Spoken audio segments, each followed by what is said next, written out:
How's it going, guys? Just me and Joel here again. We just logged in and hit record straight away, and I think we said we would talk about the whole Assange thing, Julian Assange, and the hashtag free Assange now, right? Yeah.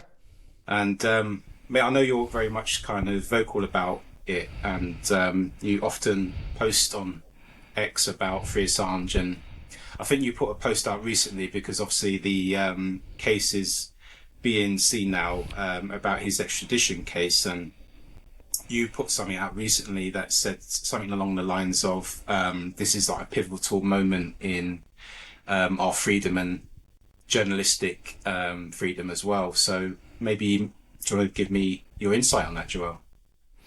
So a very quick rundown before we go into a whole media rant again. I feel like this has been the last 4 episodes. We have hit the media quite hard recently, haven't we? Fuckers don't do their job. I think it goes much broader than the whole media landscape, because obviously he published war logs, he published crimes committed by people who got Nobel Prizes. And at the end of the day, he's not actually being prosecuted. His case is so ridiculously stupid. He's not even being heard by the appeal court to say what he has to say to not get extradited to the US. It's again the special relationship between the UK and US working here. And I think it's a much more broader case that should be taken seriously by a whole lot of people, because it goes far beyond the media landscape. Imagine if you just publish a piece of information online. It doesn't have to be a video showing how American soldiers basically shoot down journalists and their kids in vans. It can be something as simple as, I don't know. I don't find it fair that we over-regulate tech, and for some reason the state just goes like, oh yeah, that's actually quite hard and quite extreme. We're gonna lock you in now. What kind of a country are we living in if these kind of standards became normal? And once you actually are locked in, you don't even have the chance to appeal or to basically meet whoever is issuing these charges against you. It's just shut up and take it. And this is quite worrisome if you think about it on a much more broader scale. But what do you think, Ian? I think one of the headlines I saw recently was like the US responded in a way and said he put lives at risk by releasing this information, and that was kind of like the basis of their argument.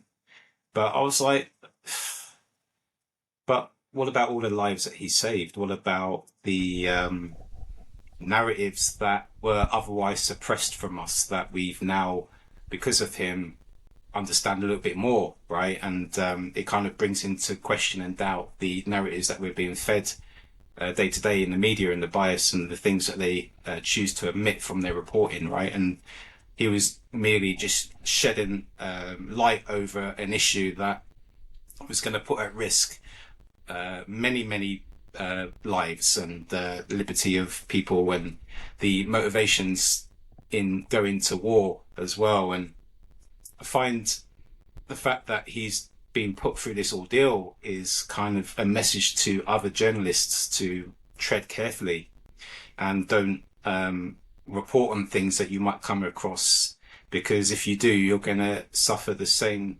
consequences as Julian Assange. And it's kind of a message to everybody to sort of tread carefully. And I think that's, the clear message. And all this time, the years that he's been either, in hiding or sort of not hiding, but, in the Ecuadorian embassy, and now he's in prison, and God knows the conditions he's living under. He's no doubt under a lot of stress and uncertainty. And, obviously a lot of campaigns are going out with his wife and brother and everyone trying to actually put the message out there. And I just wonder sometimes whether people just sort of don't care as much as they should about it, and the significance of what is at stake here for not just journalists, but everyone as a whole. So I think the case is a bit more personal with me, because I know Gabriel quite well, his brother.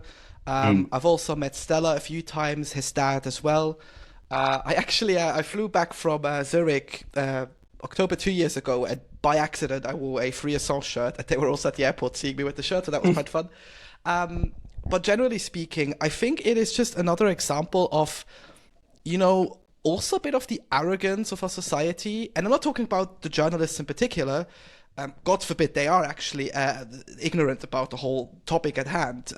I remember seeing a clip by CNN going, hang on, the CIA tried to kill Assange under Pompeo, and everyone sort of familiar with the case went like, yeah, that's information about 4 years old at this point. I think Yahoo News published the investigation back then. And the CNN journalists, like CNN being the golden standard in the mainstream media, went like, oh, we didn't notice. Like, really? You didn't think that the CIA is trying to kill people that oppose their views? Like, this doesn't... I don't have to put on a tinfoil hat to basically not sound crazy about these news. We have seen multiple times that the CIA has basically also dethroned entire governments and started civil wars and this kind of shit. And it's just mind-boggling to me that people take this in and go like, yeah, whatever. He had the choice. He could have just shut up about it. And this is where I really get railed up, where I go like, but we shouldn't shut up about injustice. And it is inhumane and injustice that American soldiers just gun down people from above, actually laugh about it in the video. You then publish this piece of information, and the US with their super control, basically thanks to the fiat standard, because they are the world reserve currency, has the possibility to put so much pressure on every country in the world to shut up about it.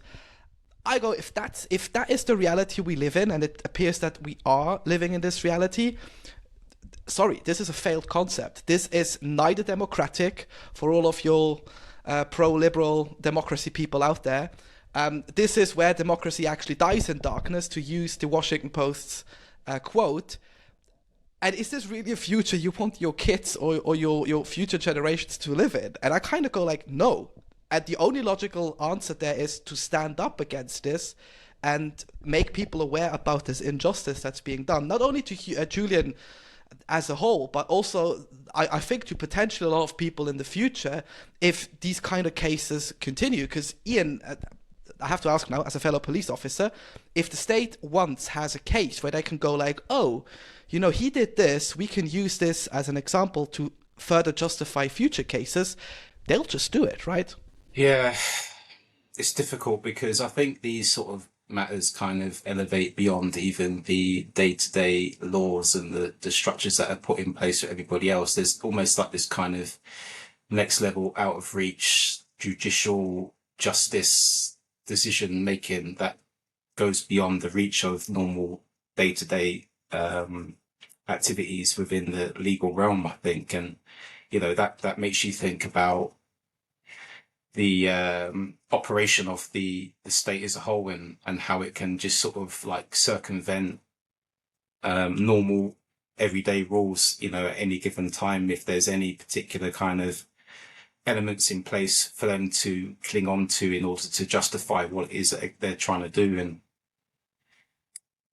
with Stella, I first sort of saw her in person at Bitcoin Amsterdam when she was giving a keynote speech there, and the sort of like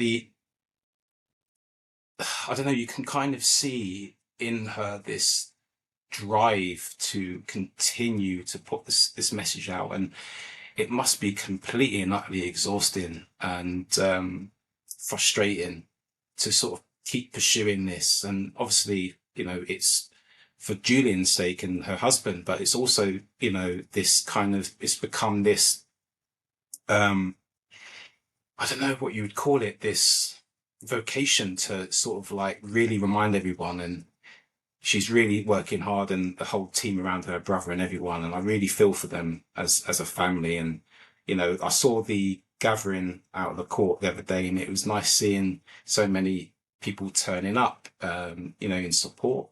I just don't know if it's going to really make any difference ultimately, because the superpower that is the US, they don't care about what people want and what people say. They'll just get what they want anyway. And you talk earlier about this sort of special relationship between the UK and the US. That kind of sort of like signals to me, sort us out here and we'll sort you out there. These sort of deals under the table in the room where it happens, if you like. And yeah, it's. And also, you made a point as well, and I don't want to drag on too much because I see you want to talk. No, go ahead.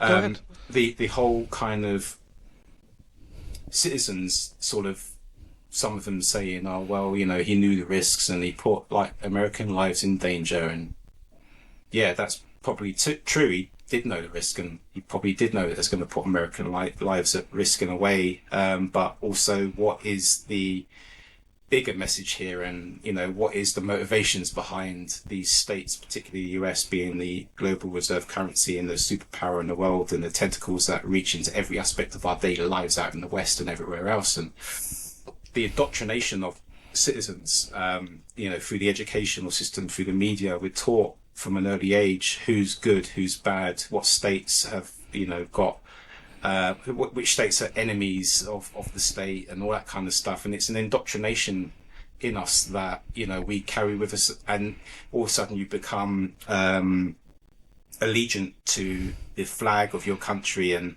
you think, oh, it's for the greater good and it's for our safety and civil liberties here, and we don't want it coming over to our shores. And people sort of like start to believe that nonsense, and it blinds their reality and their objectivity in the world, really. And that's my rant over with, so carry on. 2 points there. I don't think it's gonna make a massive difference. This is also what Team Assange is saying, and they're hoping, and this is where it gets really crazy with this story. They're hoping to appeal the decision and take it in front of Den Haag, so of the Human Rights Court. And I kind of dug into this. Last year, Ian, we had 63 cases of a similar fashion. So appeal, extradition, and they were trying to, as a last resort, use, I think, Section 39 of the Human Rights Convention or something. Out of those 63 cases, how many of them do you think have actually been heard by the, bear in mind, Human Rights Court? A tiny number, I'm guessing. Yeah, go on, you tell me. 1. Yeah. And I'm not saying that all of these 63 cases, obviously everyone is, is a victim, and like, you should have sympathies and so. But this is it's about, an indicator. Yeah. But it's about human rights. Everyone should have a fair chance to at least be heard. I mean, what happened to proven until guilty? What's the fucking Innocent saying? until proven Thank you. guilty. Thank you. I missed one word. What happened to that? And these were also cases, stuff like people in dictatorships being locked into prison, and also the whole fucking Navalny thing. Our politicians over here were all over Twitter for 2.5 days, stating how injustice this is, that he died in prison, which, okay, we could maybe put Navalny's political views and stuff out of the window, because he also had some pretty right-wing extreme views. But on the narrow basis, yes, it is horrible to die in prison because the state put you there. But all of you look away what's happening in England. All of you look away what potentially could happen in the future as well. And this is where I went, why do we even have these human rights conventions and these laws if we're not actually holding up to them? And to not make it like a super sad episode, to tie it back to Bitcoin, this is, I think, the difference. If you have the protocol rules written down in Bitcoin, if you want to be part of the network, you have to play by those rules. In the fiat world, you don't have to play by the rules. There are different rules for you based on how much fiat or control you have in that world. And I think this case again proves it, that yes, we do have rules and laws and stuff in place, but they get thrown out of the window if a special interest or a special relationship could be on the brink of collapse. So you do everything basically out of law and order to keep this relationship alive. And this is what I think is really the sad part about this story. And yeah, unfortunately, probably one, I mean, fingers crossed that Julian's case is going to be heard. Now they've sort of done the best they can, be as vocal and as public about it as possible, and put a lot of pressure on them. And from what I've heard from the Assange team, they could put a lot of pressure locally in specific countries and such. But yeah, you're still at the whim of, the US government, and specifically the military-industrial complex, which is not going to give up. They're going to make an example out of him. Yeah, it is quite pathetic to think about having human rights and no one actually giving a shit. it's just moronic. This is all I can say there. Yeah. I mean, sometimes I feel that you have these things like the Human Rights Act and Convention, and you have these laws and stuff that are put in place, but I wonder sometimes whether it's just a facade, right? It's just, yeah, we've got these things in place. It's there for your safety, to protect you and all that kind of stuff. But really, they can just justify using other laws to circumvent additional laws, or they can just create new laws that will get what they want anyway. They're the ones writing the script. They're the ones that are deciding how much freedom each and every one of us can have at any given time. They're the ones that are deciding what words and the construct of our words that we put in place from one after the next then constitutes a criminal offence. You know, they can tighten up and restrict our liberty to suit their needs. And you see it over time. You see now over in the UK, for example, they're really putting tight restrictions on our ability to protest. You can argue about how effective protesting is. And obviously now what the media are doing is really not shining the light on protests anymore. If you go out of London every weekend, you see the amount of people that turn up for the Palestinian, protecting Palestine and all that kind of stuff.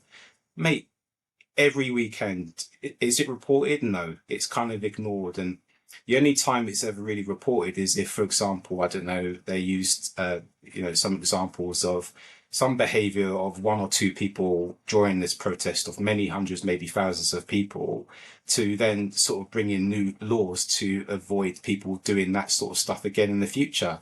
So they sort of like waiting for us to do something that they can justify putting these laws in place for. And, all we're trying to do is demonstrate and protest, what it is that we want in life. And that is, some elements of freedom. And the more we protest it, the more they kind of put a harder grip on us and restrict them. And that can only go on so long, right? And when you've got this perpetual fiat system that perpetuates in a way that, they can ultimately control our money, they can erode our purchasing power, they can make our living a little bit more uncomfortable. And you mentioned Bitcoin earlier. That is a potential opt-out of their sort of control and reach over us, right? Because you've got something now that is out of the reach of the state and the central authorities, where you can sort of put your wealth in and sort of like free yourself from at least some of the restrictions that they put in place on each and every one of us. Yeah, and I've been thinking about Jeff Booth's book lately, and in it he describes how technology is deflationary. Best case example The today. Price of Tomorrow. Yeah, today. Thank you, I forgot the title. Jeff Booth's book. That's enough. Yeah. And in it he describes technology as deflationary. And if you think about it, your smartphone today, it could be a torch, it could basically be a calculator, it could be everything. Phone, well, it should be actually. It can also be a information and broadcasting device. So all of these things back in the days used to be separate technologies or separate items, and now you have everything in one. And the same is obviously also happening with information. And what I find so staggering, whether that be in the UK, and we, by the way, also have similar discussions over here in Austria or in the EU generally, going like, how fair is it to protest? And then they speak about democracy and, keeping that up. But like, mate, part of being in a democracy is having people who have different opinions or just feel that some injustice is being done, at least have the possibility to just go out on the street. It's not about, starting a rumble or starting another revolution or whatever. It's about, we'll meet at 2:00 on a Saturday in, I don't know, 100K groups, and we'll go out there and we just make our voices heard. If that is not even allowed, and people can talk about all day long that we in the West living like privileged societies, that we have democracy and everything, if I can't go out to the street and say what I want to say, I'm no different than any citizen in a tyranny, when a dictatorship. And the only difference possibly is that I earn a bit more money, which they're going to tax away anyway because they want to increase tax at the end of the day. So the only logical outcome is to actually look for solutions that are deflationary or on the path to being deflationary. And Bitcoin is definitely on the top of that list. So to me, this is so staggering. If I then talk to friends who have begun realizing that the issue is not with, capitalism or all of these, Mm, again, narratives that are being told to us right from a very early mm, age, they're actually with money itself. And it's very hard to then not sound like Alex Jones when you explain to them I know, why yeah. Bitcoin is good. Mm, Um, and it's not just about the investment and number go up thing, but also about the opportunity to finally own something outright. And it was so crazy, not be a slave to one system, because that's what we are if we are in the fiat system. I'm not stating we can escape it immediately. You still need fiat on and off ramps to get into Bitcoin, right? So we're at that brink of it's technically good enough to be independent, I think, but we still need that hook into the current system currently, unless you have enough Bitcoin. But doing that transition, explaining to people what it is, this is a real struggle for me lately, and but I think I'm not alone in this. I think a lot of Bitcoiners share this struggle or share mm. these kind of discussions. I think Bitcoin can be a hard sell, and look, I'm getting better at, you know, trying to explain it in a succinct way that kind of encapsulates the essence of it. Because, trying to sort of sit down with somebody and explain this abstract thing that, what fiat money is and decentralization, blah, blah, blah, is difficult, and it takes a lot of time, and it requires somebody who's willing to be curious to understand a bit more about it. And I think you mentioned, at risk of sounding like Alex Jones, I think the initial thought I had was, yeah, when you start saying capitalism and stuff, I think people have got a skewed idea of what that is. And you can't really have capitalism under fiat money. It can't exist in its natural pure form, because you've got, this skewed perpetuation of who gets the control in the world, right? And as soon as they turn the money printer on, they can then sort of allocate the money where they think it belongs and do these dodgy dealings, whereas Bitcoin, that's not possible. But that's not the point I want to sort of focus on. It's the kind of idea that people have of Bitcoin, for them to sort of like give it a chance to disentangle or detach themselves from the FUD of what bad is about Bitcoin. They hear about it's bad for the environment. They hear all like the fear, uncertainty, and doubt about it, and they kind of like, through their legacy mindset of the fiat system that is perpetuated this message in their heads, it's hard to sort of untangle yourself from that to see it through a pure lens, and then realize actually Bitcoin isn't bad for the environment. It's actually a net positive. That's when you start to scratch behind the surface a little bit, and sort of maybe it will spark enough curiosity in people to look a bit more. But that's what I mean. It's a hard sell. It kind of, it's difficult to sort of find that hook for people, and for them to invest a little bit more time than just a flick of a 60-second clip on YouTube, and sort of like just do a little bit more investigation. And I don't know if people have got the time, patience, or they're just already ruled it out somehow. Yeah, because guess what? The most scarce asset in the world is our time. And at the end of the day, who's taking away this time from us? Again, it is the fiat hustle, because Right. you have stuff like inflation, you have stuff to worry about like financial uncertainty, and all of these things that are a result out of the modern monetary policies we are being faced with by central banks. Mm. And this is sort of this, this ever going debt spiral, or just this very frustrating spiral where people end up going, I should take, I'm just saying something like 4 hours a day to invest my time into this. And if you think about it, 4 hours, 2 hours before work, 2 hours after work, or an hour before work and 3 hours after work is technically possible. But people are so beat at the end of the day, Yeah, and they yeah. also want to enjoy life. They want to go out with friends, Mm. have a bit of a social gathering. And mate, it's Um, depressing out there. You just got to switch on the yeah, TV, hear the news, mate. You just want to disassociate after a while. Why would you want to look more? yeah, It's almost by exactly. design in a way, right? Yeah, so it is a really, really complicated system. And this is when I, sometimes still cringe if people say like, oh, Bitcoin gives me hope because I feel my time is being, I get fed more time.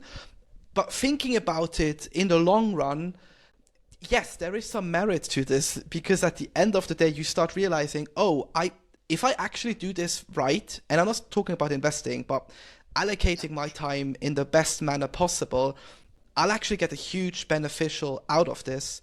And this can be a monetary one, this can be knowledge, or this could just be a peace of mind. And yeah, if you go down that rabbit hole, this is where it really gets crazy. Like you say, it's almost as if the system is designed for you to not have this time, and for that time to being inflated away so that you cannot educate yourself about things that really matter to you in life, because for everyone this is different, right? So yeah, well, I don't know. It kind of begs my question: is time deflationary or inflationary? That's a question I'm going to have to go away and really think about and go down a rabbit hole myself with that one. But that's why there was so many sort of new Bitcoiners coming into the space during COVID, because suddenly people had time on their hands, right? To sort of like really sort of sit in a little bit of discomfort and boredom and sort of like find things that, would entertain them or find new interests in a way. And that was kind of like probably an unforeseen circumstance. It was an unforeseen coincidence or something like that, with COVID and the lockdowns, right? It gave birth to a whole new wave of Bitcoiners. And it just sort of displays your point nice and clearly, really, in that regard, because the less time we have, the less time we have to invest at being curious about things that we might otherwise want to question about our discomfort in life. Yeah. Yeah, I think we just opened up a new portal into rabbit hole stories as a podcast, because you could go down a rabbit hole for every topic we basically face on this show. And looking back now to the episode, it's kind of funny. We started off with the, again, meta topic into Assange, and we ended up at the question if time at the end of the day is a construct, and if it's been taken away from us or if we're gaining more. Quite fascinating. But for all of the listeners, we don't want to waste more of your precious time. So with that, Ian, I think it's safe to say we still need to be optimistic about the future. It can't be all this bad. And luckily, if we know that we could change something, we're able to do it. #study Bitcoin. And while you do that, stay curious.